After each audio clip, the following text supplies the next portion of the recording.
All right, for the second time, first time in a couple years. The last time we had you guys on, this show hadn't even debuted yet. Really? And now it's the number one show in America. Season 3. Exactly. Fact. Oh, Kevin, you mean Heffernan and Steve Lemme. Thanks for joining us again. How are you guys? We're fantastic. How are you doing? Good. I think we're pretty good. Yeah, you're now you are joining the True TV family. Now you're very much a part of the True TV family. Yeah. With season 3, debuted September 16th, Thursdays at 10/9 Central. This is my first question off the top. Not that you thought it would fail or anything, but I want you to think back to when you did your first press tour for this. Truthfully, in your heads, what was at that point best case scenario for Tacoma FD? Was it? I mean, maybe it was this, but I'm curious. Thinking back on it, what did you think? We've been trying to make TV shows for years, so it's our whole career we tried to make TV shows, and we made pilots, we made a bunch of things that almost went, and so we're always the guys who are we'll shoot an episode and then it'll be over, But this was a surprise. I mean, don't get me wrong, it's a great show, and we're good at what we do, but.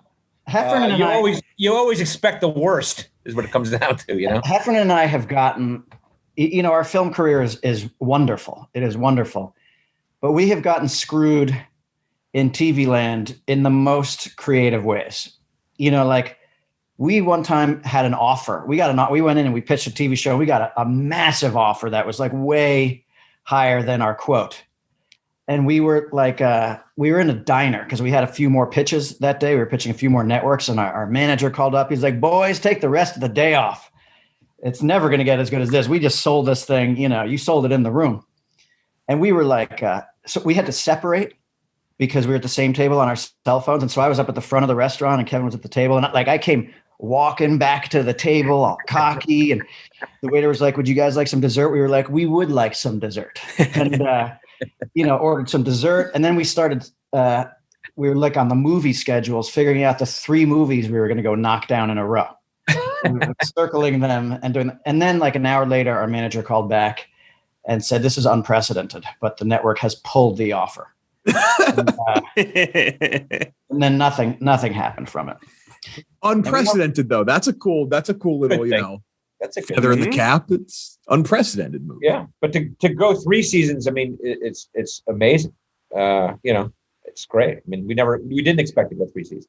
It's hard to get a show to go long these days, just because there's so much stuff out there, and there's stuff gets torpedoed pretty quickly these days.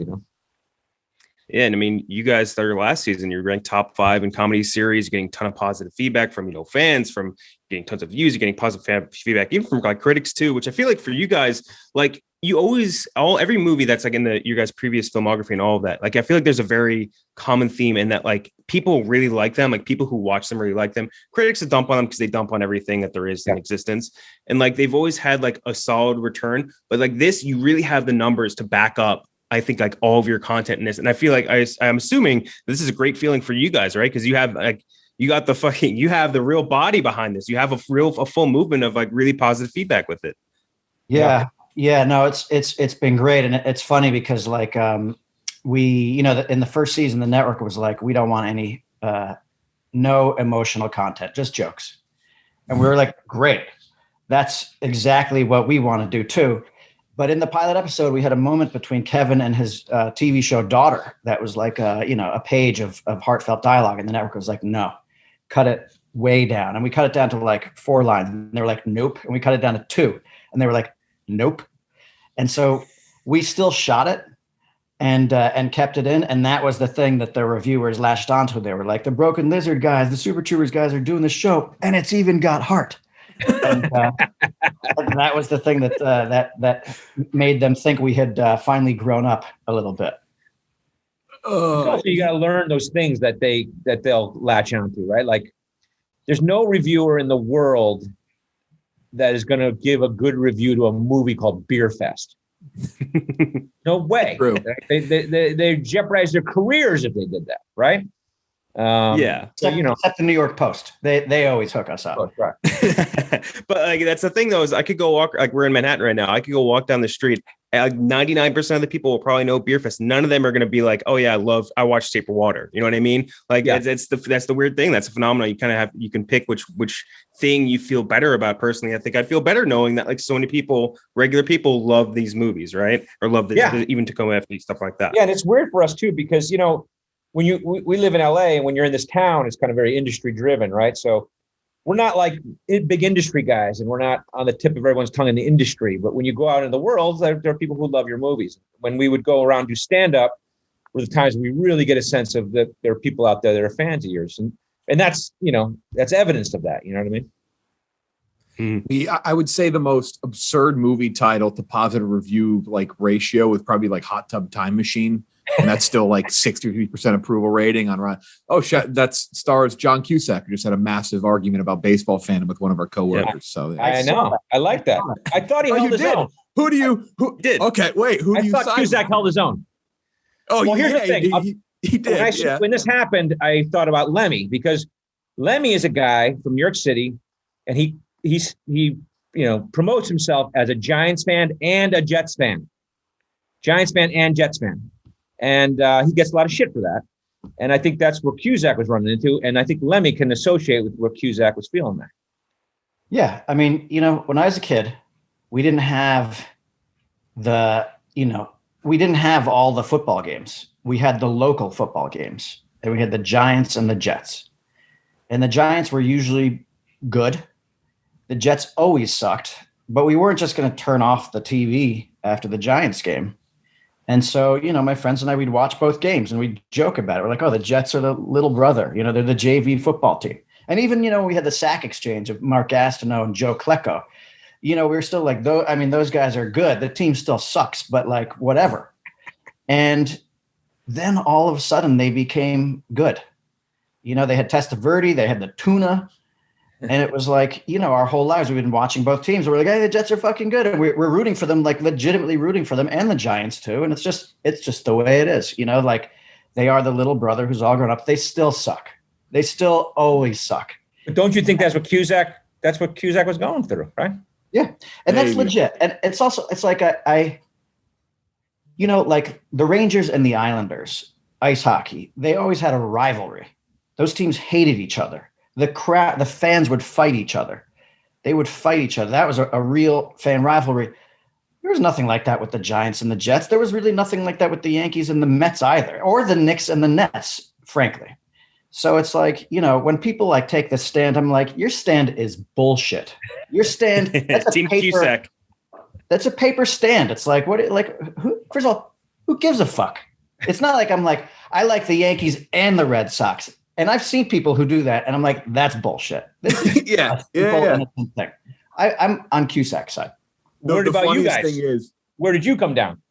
I mean, the funniest thing is he absolutely lost the in-person. It got very heated on Twitter. It was like ugly, like really ugly. And then I was like, oh boy, like Patricia Arquette slid in and started saying stuff. Edward Snowden commented on it. It got very out of hand. But in person, White Sox Dave, if he won the argument, we absolutely would have never backed him. So seeing him just like, yes, like exactly. that's just who he is. It was like, it's surreal. It was just, yeah. And that's us rooting for the underdog, much like you were rooting for the Jets as like a kind of a bigger Giants fan, I guess it's growing up. I kind of want the underdog to win. Yeah. I mean, but it's like they played in the same stadium, it was like, and they didn't even have a fucking, I mean, the Jets played in Shea Stadium. The Jets played it in a baseball stadium. It was like, you're so fucking sad. So sad. Playing on a baseball field really was like that. I mean, I guess that's all gone now with the Raiders moving to Vegas. Yeah, Oakland that really truly was like the saddest like look. Early season games is you like I think it's just like Dante Culpepper and the Dolphins, like just fucking 1-15, just running over like the third baseline trying to score. Yeah, it's just tough. Yeah. Speaking of sports, though, this is I don't know if we cursed you guys. You got one tournament in, but we talked about the True TV tournament bump when the NCAA tournament airs on True TV. Yeah, there was a canceled tournament, so that was one thing that just didn't happen. There was last year's tournament. Did you see any like residual benefit from the fact that college basketball games are happening on True TV right around the launch of the first season? Yeah, I mean, the first time it worked out perfect. I mean, let's not kid each other. The time at the most people watch True TV is that essentially the first weekend in March Madness. It's and there's massive amount of eyeballs, and True TV ran a campaign for a while where that was the joke that's when people discovered what number it was on their fucking cable package or whatever. You know what I mean? And it worked very well. And so then the second season, when it came around, they had scheduled this massive rollout, and we were going to go to the games, and we were going to do this and that, and then boom, it got canceled, and all the promotional shit that we were supposed to go do had got canceled, and so it definitely kind of hurt things a little bit. And then this last season, it just didn't time out right. And so we're hoping if we have another season that it'll time out right. But it is a perfect time to get there. I mean, TBS and TNT and True TV have all kinds of sports now. They got hockey now, and I think our fans are very similar to that demographic. So if they can tie us into that stuff, I think it helps us. There was a reverse in Practical Jokers. I think you've had them on your show, right? Q, right? Am I wrong on that? But you guys haven't done Impractical Jokers, though, right? Because I know we talked about that last time. No, we haven't. We haven't been on Impractical Jokers. We have had Q on in season 1. He was a guest star, and I guess he did a cameo, which was cool because we knew Q before. We've known Q for like 20 years, since before Impractical Jokers, since before Super Troopers, and then he was a real firefighter in Staten Island, and so when we were pitching the show to True, and then after he'd shot the pilot, he was in the executives' ears, just like, come on, put him on the air, put him on the air, put him on the air. And then we put him in an episode, and he was great, And so in the last season, in season 2, we wanted to have another Impractical Joker on, and COVID kind of put a wrench in all that. But we love those guys too. I mean, those guys, like, we had talked to them. They were in the middle of shooting a season when the COVID stuff hit. Now, I mean, for a year and a half, you can't go to a mall and ambush people. Right. Yeah. You can't go to a grocery store and ambush people now. You know what I mean? So, like, talking to those guys, it's like COVID has really fucked up their situation. Screwed up your guys' guest situation, but now you got Stipe in this season, which must have been pretty intimidating too. I saw that clip. Right. Stipe was awesome. I really want to push for Stipe to get an ESPY award. He was awesome. It's funny because he, on social media, he just wrote, "I love Tacoma FD. I want to be on that show." And he's so intimidated. We were like, okay. And I mean, really, like Gabe and Eugene, who are they play Ike and Andy, are huge UFC fans, and they were like, "You gotta have him. We gotta. And so we had him on, and he improvised, and he knew his lines, and he was funny. And it was also funny because like our assistant director was like, there's a scene where he beats up some of the firefighters, and our assistant director was like, "Do you want to get a stuntman in here to get beaten up by him? Because sometimes when you have professional fighters come on fighting, they get excited and they lose control." And I was like, "It's gonna be fine. It's gonna be fine." A mild little beatdown. And on the first take, he accidentally hit Gabe across the face. And Gabe is 6'4" and muscular, and Gabe went down. And Stipe was like, "I hit your guy." And it was a long distance shot, and Kevin and I were on another side of a glass window, and we were laughing because we thought he was fucking with us. And he's like, "I'm serious, I hit him, he's down." And we're like, ha. And he's like, "I'm not kidding, I hit him." And we could see crew gathering around. We're like, holy shit. And we go, and it turns out Stipe, with the tip of his middle finger, had grazed the tip of Gabe's nose, and that was enough force to knock him to the ground. Holy shit. Not a guy you want to get grazed by, Stipe. We have it. I'm going to put the bloopers out tomorrow on our social media, and that clip is there of him really hitting Gabe. Oh my God. Oh, right. I can't wait for that. Great clip. There's a couple of cool production notes from this season, and one that I noticed that I thought it was like incorrect when I first read it, and it's that part of season 3 or all of season 3 is produced by A24 partially. Yeah, all of it. Yeah. That's crazy, and like that's not something I think anyone would imagine because A24 is so like glued into like folksy horror shit, like all that, or more indie shit. But like it's bizarre. Like, what was that process like? Well, it's kind of funny. Like we have this track record of that happening to us. Like we made Super Troopers and we went to go sell it at the Sundance Film Festival, and everyone, we were going to bring it to a studio or whatever, and then this company, Fox Searchlight, who does all the Oscar movies and whatever, and the award movies, and they came in and they bought it, and people were like, that company will never buy your movie, your frat boy movie, and then they bought it, and so we started having this relationship with this kind of reputable company. But it's been the same situation here. So we had a good, first 2 seasons, and then I think A24 had kind of a deal where they were doing with Warner's, who produces our show, about coming in and helping out the shows and stuff like that, and giving it credibility and that kind of stuff. And so they came in to this season at the beginning, and again, it was one of those situations like you watch the movies that they make. And we have no business working with those people. And, but when you sit down in a room with them, you realize they're just regular people who like to laugh too. And they'll like a fart and a dick joke as much as the next person. Because who doesn't? Who doesn't?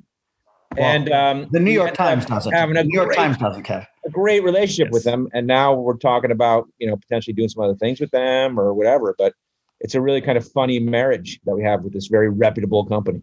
But this is the way that like things have happened for us, not making light of the pandemic, but A24 at that moment wasn't doing anything. And the head of production lived like a mile away from where we shot Tacoma FD. And this is the top guy. And he's like, yeah, I'll come down. I'll do it. And we're sitting here like with the top guy, and he's just a regular dude, and we're laughing, and we have just had a great time with them. And it is funny. Kevin is talking about it. It's like, and you brought it up. It's like people are like, wait, A24? And we're like, yeah. And they're like, are you sure you don't mean like A23 or something like that? And they're like, no, A24. The Green Knight is coming out, and Oscar Fair, Nomadland, or whatever else they make. I don't know what they make, but Well, Kevin, you should familiarize yourself with that. I don't need to. I don't need to. Zola, like you anyway, right? Yeah, he doesn't. If there's no dick and fart jokes in it, Kevin is not interested. That's awesome to hear though, that you guys might be working something together in the future. What type of movie you think you guys would make with A24, or what type of property you guys think you would make with them beyond obviously Tacoma FD season 3?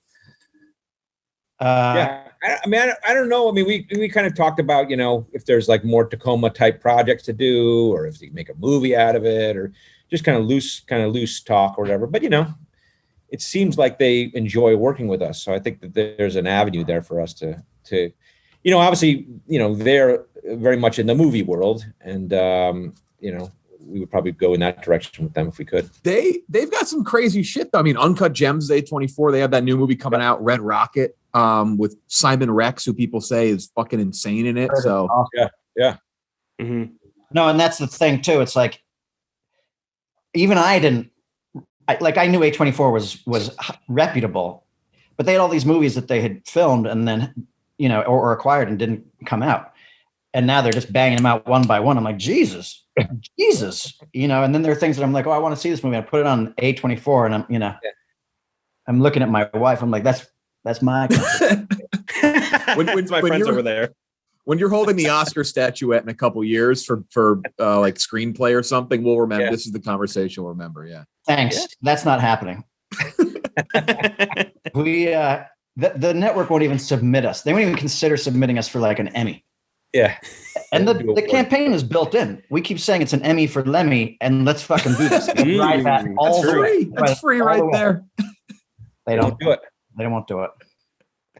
We, in fact, in season 1 of Tacoma FD, we kept pitching an idea. We're like, we should do an after show, like Talking Dead, and we'll call it Tacoma FD. And they'd be like, pretty good. And they'd laugh. Pretty good. Season 2, we pitched it again. They laughed us out of the room, and then the pandemic happened, and all their sports got canceled.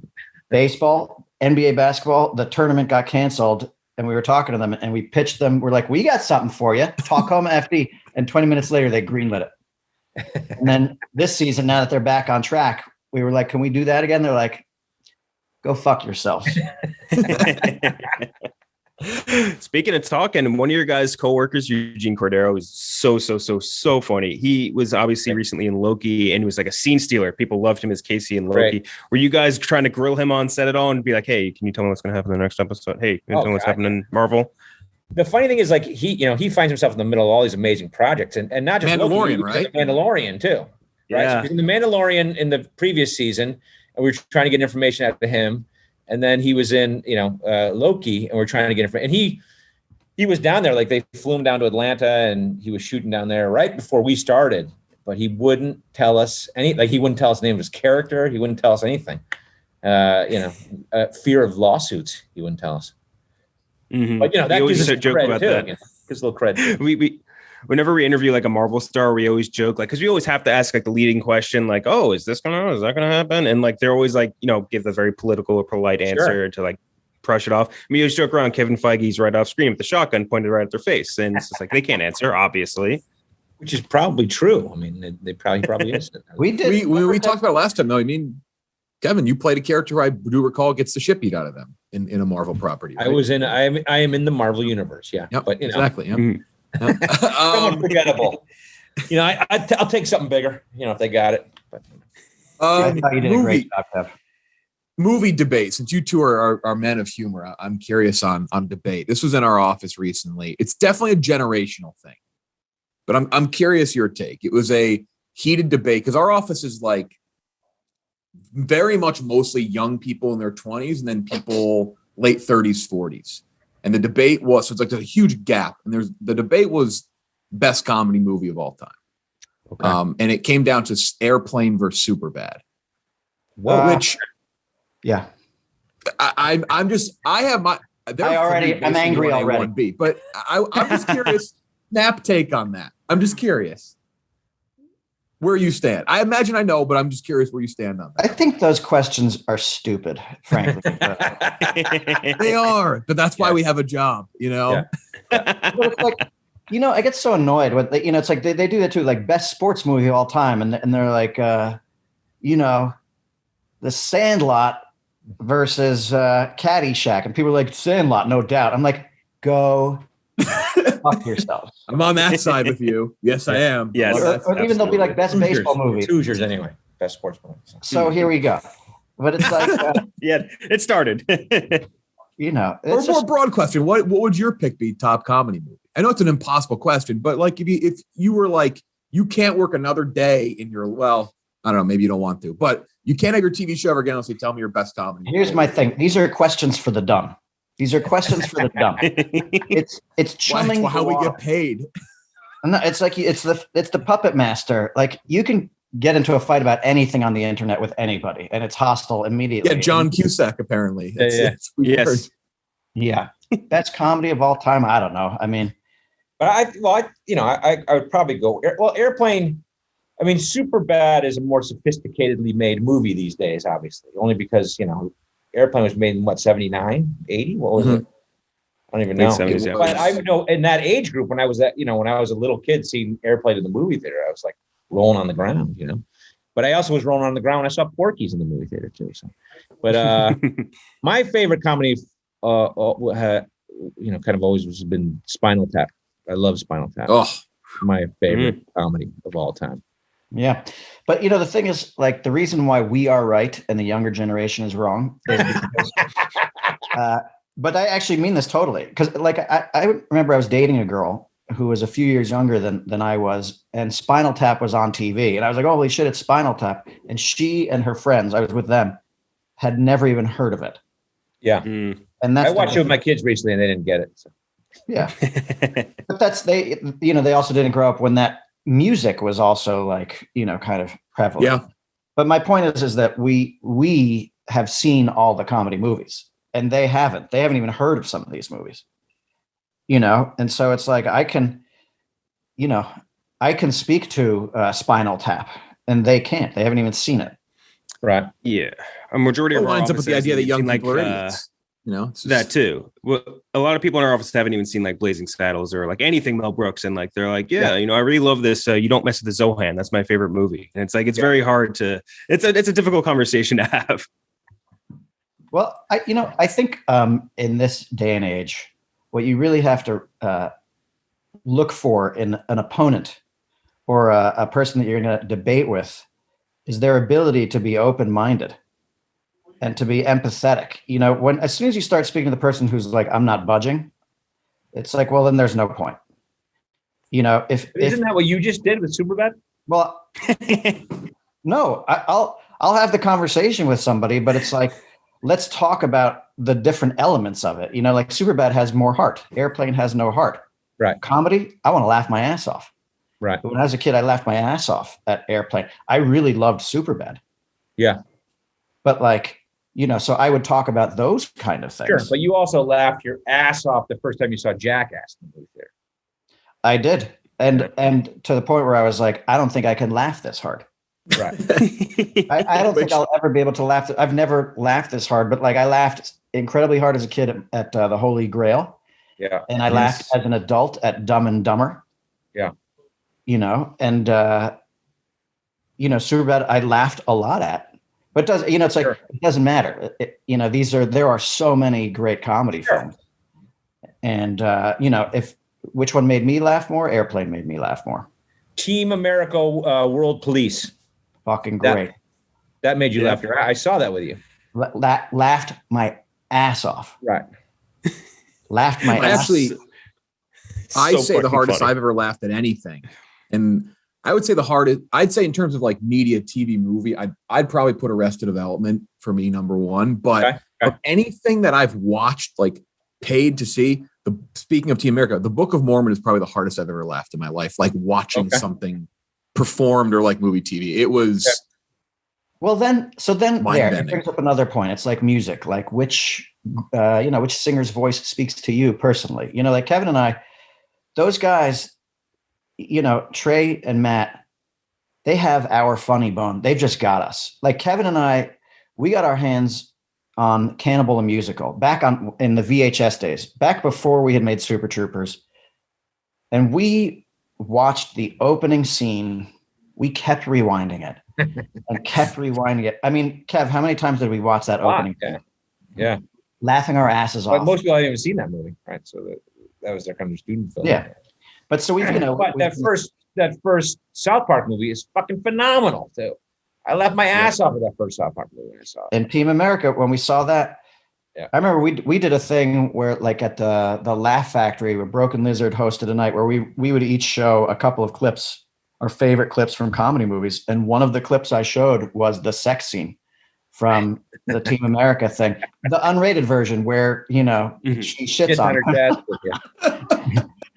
It's phenomenal. The whole thing, you know, the story about the gorilla and the berries and then the bar scene where he's, I mean, Jesus Christ. Like, now they got 14 more South Park movies coming out soon. I know it. They'll never stop. They're never going to stop working. Yeah. But to me, it's when people start getting mad at each other about like, you know, I like Bull Durham and I like Bull Durham and I like The Sandlot. And now we're going to argue about it. That's when I get irritated. But I'm generally pretty crusty these days. I'm crusty. Okay, we have one last question to ask you, and I guess it kind of will jump off this. And again, don't forget Tacoma FD True TV Thursdays at 10/9 Central. We've started this since we've interviewed you. We've kind of like asked different closing questions to people, and a new one we've picked up is asking people what we call a six pack. So it's a six pack of just 6 movies. Anything that you think people should be watching, could be favorites, guilty pleasures, things you've seen recently, whatever it is, just 6 movies. Usually we do one person, so I guess we'll split up 3 and 3. So 3 movies from both of you guys. Like current movies or anything? Can be current, old, doesn't matter. Prefer older. Okay. Mm-hmm. Okay. Stone Cold. I mean, Stone Cold starring Brian Bosworth. This is a movie from the 90s. That a lot of people, you know, I'm sure I'll take some heat here, but like it had some tropes, like it, you know, like when you'd watch The Simpsons and they'd make fun of some of the, like McBain. This thing was doing those things so seriously. Like when you first meet John Stone is his name, and the movie's called Stone Cold, and he's got this sweet fucking hair. Brian Bosworth. I mean, you know, it's the Bos, and it's like it's giving you everything you want. You know, like he wakes up in the morning and he's got this like he starts making this fucking milk. Like he's putting raw eggs in the blender, and then puts the shells in there too. You're like, whoa, he's crazy. And then puts a Snickers bar in there and takes a bite of it and putting all the shit in there, then blends it up, then pours it down in the dog food bowl where his gigantic fucking Gila monster is his house pet. And then his new partner comes over who's a square peg, and he sits down on the bed where John Stone was just sleeping, and there's a naked fucking chick in there, and she doesn't mind walking around naked in front of the partner, and he's averting his eyes, and she's, it's great one. And the plot twists, you don't see them coming, more so than in any of these action movies. These plot twists, Kevin will back me up on this, are sick. So Kevin and I, we watched that movie together on VHS, and the second it was over, we rewound it and watched it again. That never happens. That's how good that movie is. And Lance Henriksen is phenomenal. Okay, there. I'm done. Wow. It's $1.99 to rent right now, by the way. Yeah, what a fucking steal. Yeah, go get it. Go rent it. I watched this past weekend. I watched again. Lemmy's going to go find it. You have it sitting there, Lemmy? I have my Lance Henriksen autographed DVD of Stone Cold. Oh, awesome. I forgot. Yeah, he's in Slam and Salmon. I forgot. You guys got to see him. We did. It was funny because Lemmy loves Stone Cold so much, and then he got to hang out, and it was just like Lemmy sitting with Lance at the lunch table. Oh, my God. That's so cool. He plays a character named Chains. He plays the leader of a motorcycle. I can't speak enough about this movie. That's maybe the best suggestion we've ever gotten on. That kind of trumps everything. That's yeah. You guys should see Stone Cold. There's no question. Yeah. It's it. Sorry. And then you guys have in your movie, and you call him Dick Lobo. I forgot about that. That's instead of Dick Wolf. That was smart. I like that one. There you go. Thank you. All right. Can you top that? We'll let you do one more, Kevin. Can you top I can't top it. But I watched this weekend with my son. It's funny because my kid is a teenager now, so you rewatch all the movies with him now.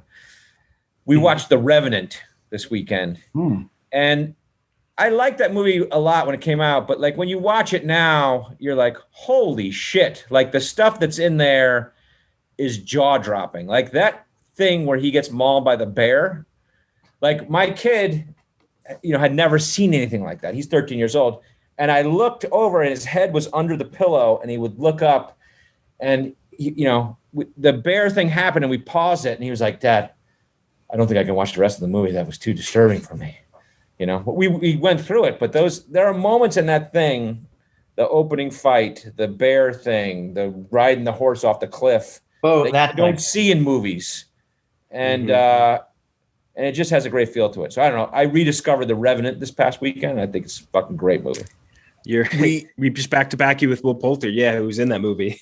Oh yeah, he talked about Alejandro Gianrico as a director, and he said nice things, but his main point was he's really fucking intense, and he has a vision, and you got to do the vision. I cannot imagine how fucking it comes across. It's like DiCaprio is in that river, and you're like, he looks fucking freezing, and you feel freezing. You know what I mean? And that kid, he did a good job. Mm-hmm. I think he got some big part, right? Guardians of the Galaxy. He got a massive Marvel role. Yeah. Adam, a day after he talked to him. It's fantastic. Yeah. Can I say one more thing about Stone Cold? Absolutely. Yes. Absolutely. Two more things, actually. Brian Bosworth does an excellent acting job. Kevin will back me up on that. And also, it's there's not really, there is some gunplay, but it's just fist fighting. And dudes beating the shit out. The fist fighting action is phenomenal. That's it. You've sold it, Lemmy. I think you've sold it. I just wanted to.